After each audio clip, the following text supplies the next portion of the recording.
Have Teeth. Yap, film yang dirilis pada tahun 2015 ini menceritakan dua gadis muda yang berencana untuk mencari pekerjaan demi mengisi kekosongan setelah lulus kuliah. Hingga akhirnya sesuatu terjadi. Tokoh utama dalam film ini adalah Katie dan Sloan yang masing-masing diperankan oleh Tiara Skovby dan Kristen Zinn. Katie dan Sloan adalah sahabat karib sejak SMA. Mereka terlihat sedang berkumpul bareng teman-teman mereka yang lain sambil minum-minum demi merayakan kelulusan. Katie yang awalnya tidak ingin mencoba minum dipaksa sama Sloan dan teman-temannya. Mau gak mau, akhirnya Katie menuruti Sloan dan ikut minum-minum bersama. Setelah minum-minum, mereka tampak ngefly dan merasakan kebebasan. Katie dan Sloan hampir tidak terpisahkan. Bahkan ibunya Katie sudah menganggap Sloan adalah anaknya juga. Mereka berencana untuk liburan ke New York. Tapi sebelum itu, mereka berniat untuk mencari uang dengan bekerja di salah satu pertanian yang akan mereka tuju. Mereka akan dijemput dan diantar oleh paman Katie yang bernama Jason yang berprofesi sebagai detektif FBI. Saat pamannya tiba, Katie diminta oleh ibunya untuk berhati-hati dan selalu mengirimkan SMS untuk memberikan kabar padanya. Jason senang sekali membantu Katie semenjak ayahnya meninggalkannya. Karena Jason tampan dan gagah, Sloan tampak tertarik dengannya. Namun sayang, Jason sudah memiliki istri dan mereka akan diperkenalkan padanya. Sampai di rumah Jason, mereka langsung disambut hangat oleh istri Jason yang bernama Gemma. Setelah itu, Jason mengantarkan mereka ke kamar untuk beristirahat karena besok mereka akan pergi ke pertanian tersebut. Sebelum mereka masuk ke kota orang, mereka memutuskan untuk menggunakan nama samaran dan menutupi identitas mereka. Jadi, Katie menggunakan nama Ripley dan Sloan menggunakan nama Heather.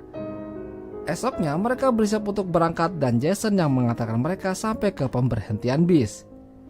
Sampai di sana, Katie dan Sloan mencoba menanyakan pada seorang wanita kapan bis selanjutnya akan tiba. Dia mengatakan kalau bis selanjutnya akan tiba dalam 1 jam lagi. Mau gak mau mereka harus menunggu sampai bis tiba. Lalu mereka melihat dua orang pria tampan yang membuat mereka jadi tidak sabaran untuk menjelajahi kota tersebut. Jason tampaknya tidak ingin melepaskan Katie dan Sloan begitu saja. Dia meminta pada Katie untuk selalu mengabarinya dengan SMS dan memberikan kata kode di setiap SMS-nya. Jadi mereka membuat kata apple dan balls untuk dijadikan kode jikalau ada sesuatu yang tidak beres. Jason akhirnya meninggalkan mereka. Baru beberapa menit, Katie mengirimkan pesan pada Jason yang berisikan foto mereka dan kata kode. Sembari menunggu bis datang, Katie dan Sloan memutuskan untuk menunggu di warung kopi dekat sana. Tak lama setelah itu, dua pria tampan yang tadi datang menghampiri mereka dan akhirnya mereka nyemil bareng. Dua pria itu bernama Jet dan Lucas. Mereka saling berbincang dan memberitahukan tujuan mereka ke sana. Katie dan Sloan berkenalan dengan mereka menggunakan nama samarannya. Meskipun tampaknya mereka pria baik-baik, tapi mereka tetap harus berjaga-jaga. Setelah cukup lama mengobrol, Jet sempat menawarkan Katie dan Sloan untuk ikut dengan mereka ke tempat tujuan. Tapi Katie menolak. Mereka tetap ingin menunggu bis datang. Jet dan Lucas pun akhirnya pergi. Tapi tampaknya Sloan membuat Katie berubah pikiran dan berniat menerima tumpangan mereka. Awalnya semua tampak baik-baik saja, tapi mereka malah melewati tempat tujuan. Di sini, Katie dan Sloan mulai curiga dan ketakutan sambil berpegangan tangan, berharap semua baik-baik saja. Sambil tersenyum, Jet terus membawa mereka ke suatu tempat. Mereka meyakinkan Katie dan Sloan kalau semua akan baik-baik saja. Hingga akhirnya mereka berhenti di suatu rumah yang bertuliskan restoran. Jet mengatakan kalau para pekerja yang akan pergi ke pertanian akan singgah di sini untuk mengambil persediaan dan peralatan. Lalu muncul seorang wanita tua yang ternyata adalah ibu Jet dan Lucas.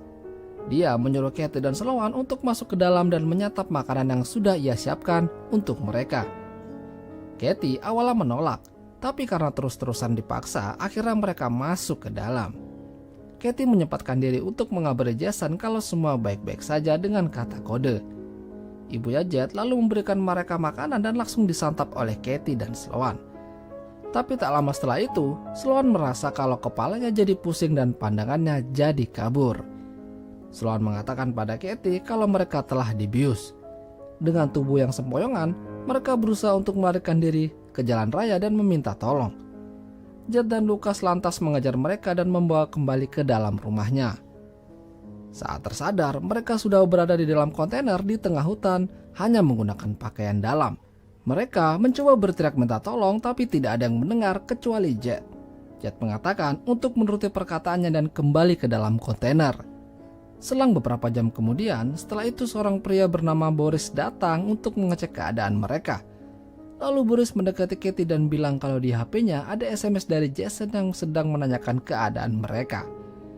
Boris ingin membalas pesan Jason, tapi dia sadar kalau ada kata kode di setiap SMS yang dikirimkan oleh Katie kepadanya. Boris meminta Katie untuk jujur kepadanya kalau itu adalah sebuah kata kode. Katie akhirnya mengakuinya, lalu Boris membalas pesan Jason menggunakan kata kode yang sama. Saat Katie dan Sloan disuruh mandi, tiba-tiba muncul seorang polisi setempat sambil menodongkan pistolnya pada Jet dan Lucas.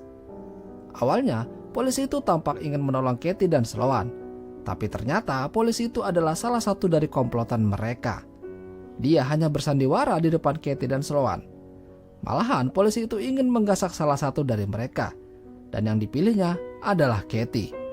Sementara Jason di rumah merasa resah dengan keadaan Katie dan Sloan. Tapi istrinya mengatakan kalau Katie baik-baik saja karena tadi sudah mengirimkan pesan. Jason melihat di HP-nya dan benar ada Katie yang mengirimkan pesan. Tapi dia merasa curiga kalau ada yang tidak beres dengan pesan milik Katie karena tidak seperti biasanya. Setelah Katie digasak oleh polisi bejat itu, kini giliran Sloan yang mendapat giliran. Sementara Katie dan Lucas menunggu di luar. Jason menelpon pertanyaan tempat tujuan Katie dan Sloan, tapi mereka bilang kalau Katie tidak pernah sampai ke sana. Jason akhirnya panik dan merasa ada yang tidak beres. Akhirnya, dia turun tangan untuk mencari keberadaan Katie dan Sloan. Tampaknya penderitaan Katie dan Sloan belum berakhir. Seorang pria menggunakan topeng babi dengan tato salib di tangannya mendekati mereka dan memilih Sloan untuk dijadikan mangsanya. Sloan berteriak minta tolong, tetapi percuma. Sedangkan Jason pergi menuju kantor polisi setempat untuk minta bantuan karena Katie dan Sloan tampaknya berada dalam masalah. Sampai di sana, dia bertemu polisi yang ternyata salah satu dari komplotan Jet dan Lucas. Polisi bejat itu tampaknya sedikit ketakutan kalau Jason adalah paman Katie yang seorang detektif. Terlebih lagi, Jason mengatakan kalau ponakannya itu tidak memberikan kata kode yang benar saat mengirim pesan kepadanya. Semakin panik, polisi itu lantas mengabari Boris untuk memberikan instruksi pada Jet untuk membunuh Katie dan Sloan besok pagi karena mereka tidak ingin FBI mengetahui aksinya. Katie ternyata mendengar percakapan mereka dan merencanakan sesuatu. Sementara Jason mendapat informasi penting dari pemilik warung kopi kalau Katie dan Sloan sempat dibawa oleh dua pemuda yang mengendarai mobil pickup berwarna biru. Boris meminta salah satu anggotanya untuk menjaga Katie dan Sloan. Saat itu, Katie punya rencana untuk kabur dengan merayunya. Saat ada kesempatan, dia menggigit leher pria itu hingga akhirnya tewas. Katie dan Sloan akhirnya berhasil melepaskan borgol setelah mengambil kunci darinya. Mereka lalu mengambil mobil polisi bejat yang sedang mengecek keadaan. Di perjalanan, mereka melihat dua orang gadis yang ingin minta tumpangan. Saat itu, Katie memutuskan untuk kembali dan ingin memberikan pelajaran pada komplotan tersebut. Mereka membeli beberapa peralatan untuk dijadikan senjata. Dan orang pertama yang mereka habisi adalah Boris, si kaptennya. Dia diberi pelajaran oleh Katie dan Sloan di dalam rumahnya hingga tewas. Sementara Jason juga menuju rumah Boris karena pickup tersebut pemiliknya atas nama Boris. Saat dia masuk ke dalam, ternyata Boris sudah tewas. Jason akhirnya kembali ke kantor polisi untuk memberitahukan info tersebut. Lalu, Jason mencoba menelpon Katie di sana. Tapi Jason mendengar nada dering milik Katie yang dipegang oleh polisi tersebut. Alhasil, Jason ditahan oleh polisi bejat tersebut. Katie dan Sloan kali ini memburu pria bertopeng babi yang ternyata seorang pastor gereja. Mereka menghabisinya dengan menyeret menggunakan mobil dan membakar tubuhnya. Setelah itu mereka menuju rumah polisi bejat tersebut. Di sana, polisi itu tampak sudah mendapat dua gadis baru untuk dijadikan pemuas nafsunya.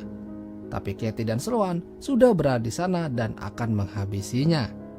Setelah itu, dua gadis baru tersebut bergegas membantu Jason yang terikat. Setelah menghabisi polisi, Katie akhirnya menuju rumah Jet dan Lucas.